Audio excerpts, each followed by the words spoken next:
Welcome, Mr. Samuel. Thank you so much for giving us your time, and I'm very excited to hear your vital insights on why we need to provide first aid to cultural heritage in times of crisis. I would like to give you the floor to introduce yourself and tell us and our audience a little bit about your work, your collaboration with ICCROM, with the FAR program, and everything that you can about the wonderful work you're doing with your institution in Guatemala. Thank you, Ju. I really appreciate the opportunity you are giving me to share our experiences. And I would like to say that my training is as a sound recording engineer, which led me to fund the museum that I have been directing for 35 years now. I became interested in recording traditional music of my culture because nobody was recording, and it is music that is not written. So basically, after all these years, a very unique archive of audiovisual assets has been achieved. At the same time, a visitor center was open in order to make it sustainable and to share our work. So that became Casa Cojom, which means the house of music. So this was not intended as a museum. House of Music was more, gave me more room to operate. I feel more comfortable. But the tourist guides and everybody began to call it a museum because we had a collection, part of the exhibit of the visitor center. That's how I became later associated with ICOM, the International Council of Museums. I became a member because they were inviting me. I said, okay, so now they recognize me as a museum. I guess why not?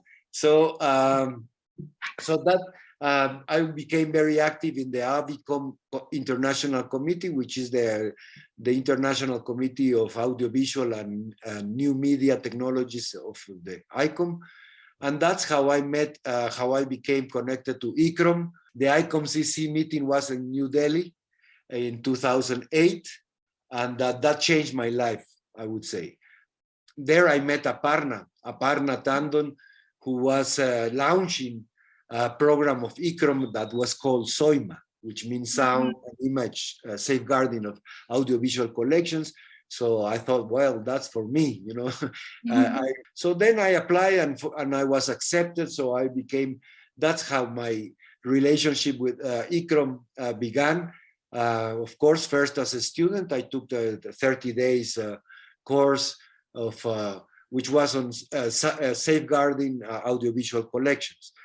But then I became a teacher of this course in the next courses in 2011 in Lithuania, Vilnius, and 2013 in Kenya, and then and so on. So working with Aparna, I learned that she was also coordinating this program called FAC, the first aid course to heritage, first aid to cultural heritage in times of crisis. So, and part of the SOIMA course included risk preparedness sessions.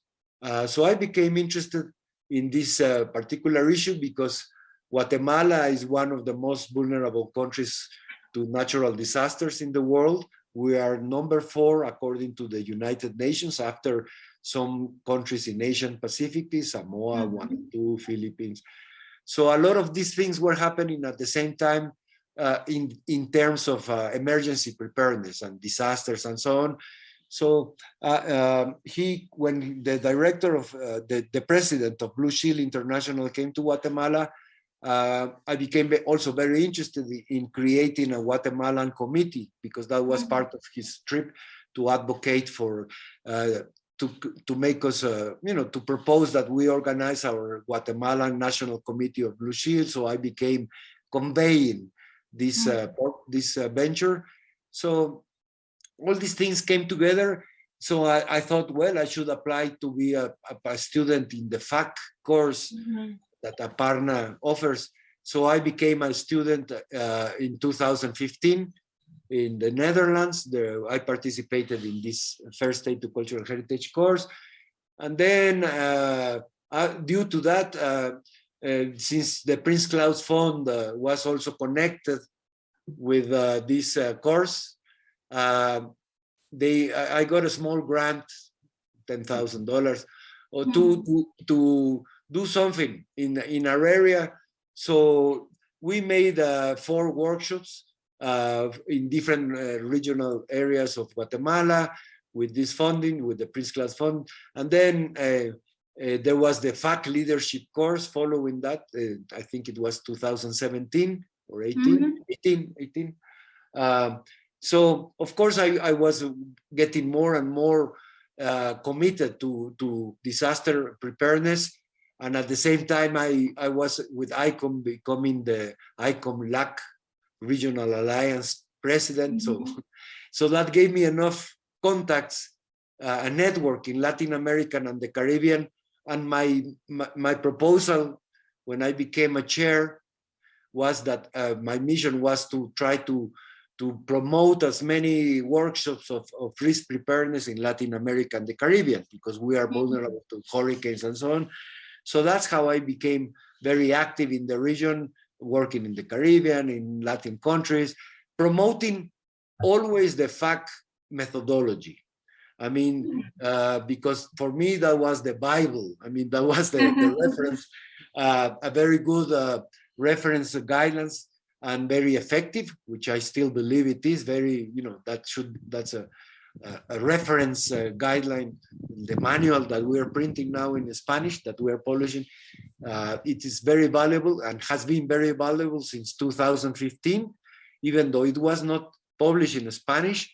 I was translating already text and whatever was related to the workshops that we were implementing in Latin America since 2016. So that's a little bit of the history. And of course, after the leadership course, the Prince Claus Fund helped me, Casa Cojón, to establish a hub. Yeah, for this pilot project, to establish a regional hub to to work in the region in Central America and the Caribbean area, and that is what we have been doing in the last 3 years, and it has been very successful. And the manual has been a very, very useful tool. Because I'm advocating for it wherever I go, and I think it's a fantastic user friendly, very friendly to use in whatever we do.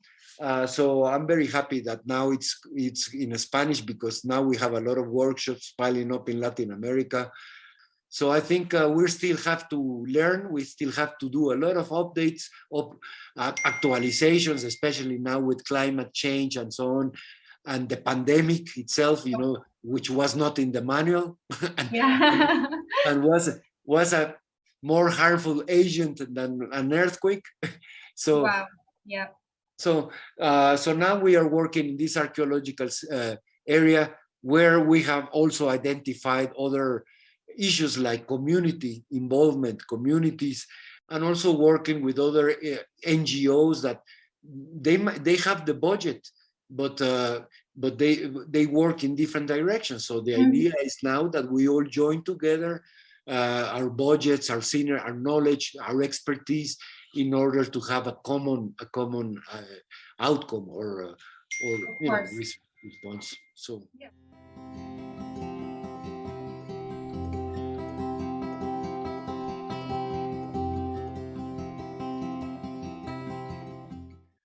Like today in Peru, we just had an hour and a half a discussion of what we're going to train in November. But I said first, day one should be risk management, in order to understand the whole concept, because risk management, it's before the emergency. To make an emergency plan for our institution, our site, we have to map it. We have to analyze the risk. And there are no risk emergency plans that are standard. Every single institution has very different. It's in a different context, so it has to be tailor-made. to this institution or this site, because there's no standard one. So the only way to have a very appropriate risk preparedness plan or emergency plan is by doing a risk analysis of the institution, like a patient, like an individual patient. You have to do all this. Okay, what are the hazards that my institution is facing, and so on. So that should be that in our cycle of capacity building. It's the way to start, because otherwise we would be jumping on this issue, which is the heart of it. So it is important to go through all the phases, because like I said, you cannot separate one from each other, and institutions will have the time to get to know the problems or their of whatever is going or threatening your institution, while you are in peace, while you are relaxed, and you can do exercises and so on. You have a risk map. The risk map is very important, because when you do your risk management sessions, the output of this will be a map of risks. So with this risk map, you can see the probabilities, the consequences, and so on, and priorities. Because that's very important. Like, for example, now in Peru, they say, okay, we don't have much money. And I said, well, everybody, that's a common problem. Yeah. Nobody will ever have money to mitigate 100% of your hazards. But if you do a risk map or a risk analysis, then you look at your map and you can take priorities. Prioritize. Okay, if you only have 200 euros, okay, I have to see how I better use them, or where will I put them? What is the threat, the hazard that is more threatening my collection or my site? So that's why it's important to go in this in this phase, initial phase, because that can really locate you and see, okay, take priorities, decisions, or ask for more budget, or for certain materials, or for resources from other institutions, and so on.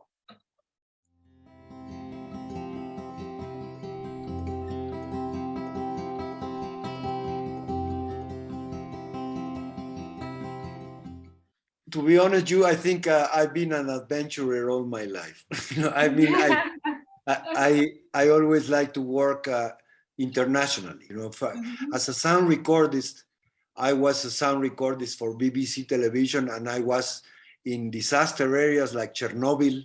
I've been inside the reactor of Chernobyl in 1989.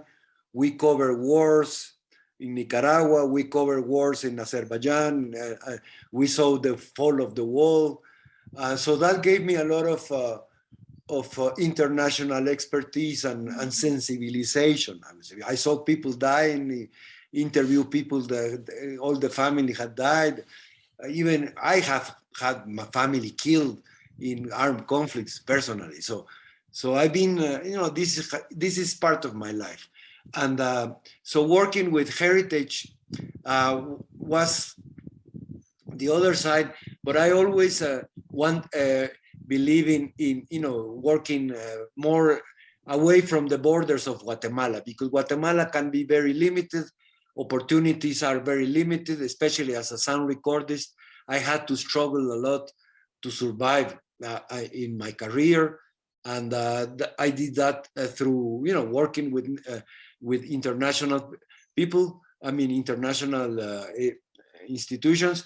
But then I think being a member of ICCROM really also changed my life. Like I said, but it's a matter of personality also, because it's not that because I'm an ICCROM member, everybody will come and knock at my door, no, you have to create that door first to have somebody knocking at your door. And also, I always like to interact with people, with other cultures, as part of my, my instinct.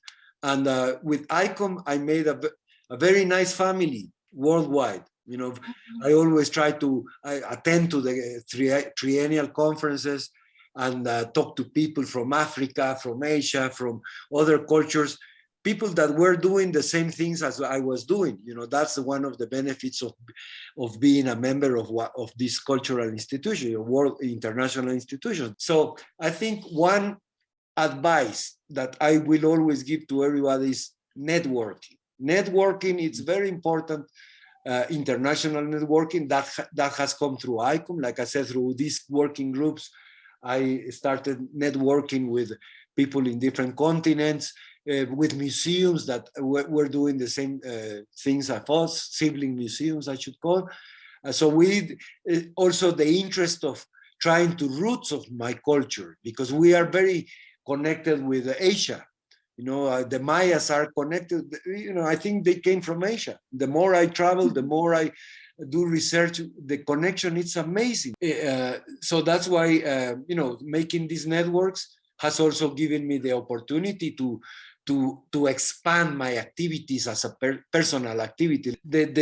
In some cases, also the same problems, like with Asian Pacific. If we are in the top 10 of the most vulnerable countries to natural disasters, why don't I meet people from Vanuatu, from Philippines, from Japan, these vulnerable countries, Solomon Islands, whatever, that we can learn from them, and because they are advanced in tsunamis or in other issues that we are not, and we can share our experience in earthquakes, volcano eruptions with Indonesians, or these vulnerable areas. So I think networking, in a conclusion, it's very important, but you have to have the personality to network.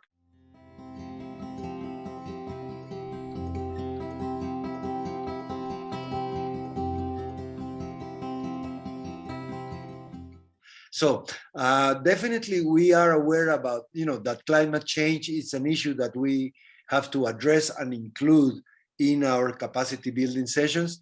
And for example, then next week that we will be working in the Mayan biosphere in Petén, in the archaeological site, which has all these wonderful temples and all these wonderful species of animals and trees which are disappearing. We have included environmentalists, in our capacity building sessions. It is very important because there are, like I said, there are experts on this issue that now we have to work together, because we cannot separate an archaeological site of Tikal, which is a UNESCO World Heritage Site, with all the protected area that it surrounds it, that is slowly shrinking due to invasions, due to drug dealers, due to, to many bushfires and many things. So we have to, it is very important to include environmentalist experts that can also participate in our capacity building activities in order to raise awareness, to give alternatives, because if you don't give alternatives, people will carry on doing the same. Like the communities, the community involvement, the communities are responsible, because as well as being guardians of the heritage, they can be the ones who damage it, if they don't have the basic training. So it is important to teach them how to use their natural resources. We have to include all these elements that were not part of our field. There are institutions, environmental institutions, who may have budgets and they have funds, but they don't know what to do with the funds anymore. So we have to join them in order to use their funds in the same direction of heritage protection. So I think it is working, because they get excited, and also it's like, okay, now we have a partner, so let's work together, and we're giving them ideas of how to use their funding, or making plans to capacity building for communities, not only in environmental issues, but also in the cultural heritage issues. So I think that's the process that is the strategy we should take in the coming years, because we can see the impact more and more. So I think it is time for actions, time for for developing tools or manuals or I don't know tools to address this situation.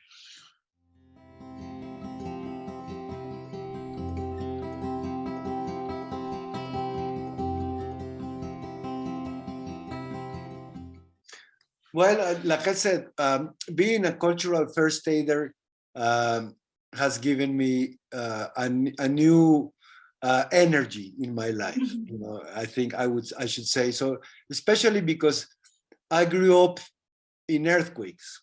You know, I mean, I know and disasters. That's part of our lives in Guatemala.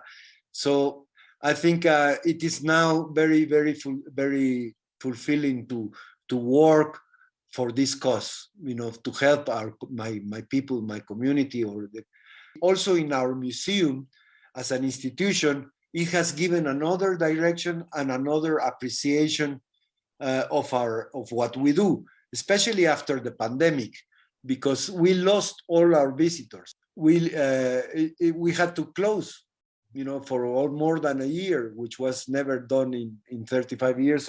So we had to reconfigure our mission at the museum. Okay, if we want to attract the only public that we will have to survive is the local Guatemalans, families. So we changed the whole concept.